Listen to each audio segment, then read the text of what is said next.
Today we're going to take a look at the LaSalle Bristol RV waste valve. This has a 1.5 inch diameter. It's going to fit spigot to hub, and it has a 60-inch cable. Now, this is going to replace the valve for your RV's gray water tank. That 1.5 inch diameter passage allows any wastewater to travel freely when the valve is open.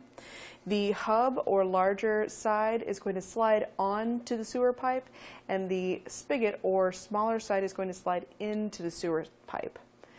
The 60-inch flexible steel cable is going to allow you to install the handle pretty much wherever you'd want it, if that's a secure location or in a harder to reach spot, so that it's still accessible but out of the way of being accidentally opened. Now, if you take a look there, you'll see our valve will open and close easily due to that non-stick coating on our valve seal itself. You also notice that I have my cable here wrapped around itself. You do not want to do that whenever you're installing this, because it's over time it can damage the cable. I just have it like that so that you can actually see this within the frame and that the cable isn't going all over the place. Again, since it's sort of a flexible steel, it has a tendency to sort of spring. With that said, again, you don't want to loop it whenever you're installing it. You'll want to have this in a sort of gentle bend, like a U shape or an L shape, or even a gentle S curve.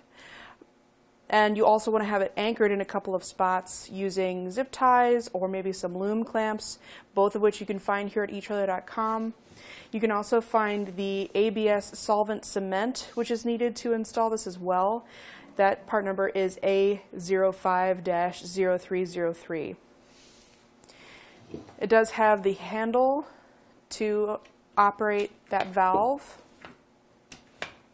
It just attaches easily at the end there, and we'll have our 2 nuts and a serrated washer to get that installed in a secure place. Now, as far as the diameter, again, our hub side, which is the one here, the larger side, the inner diameter is going to be about 1 7/8 of an inch. The outer diameter is going to be about 1 1/4, or 2 1/4, excuse me. If we flip it over to the spigot side, the smaller side, that inner diameter is going to be 1 1/2, while our outer diameter is going to be 1 7/8. This is NSF approved, and this product is also made in the USA. And that's going to do it for our look at the LaSalle Bristol RV waste valve with a 1.5 inch diameter and a 60-inch cable.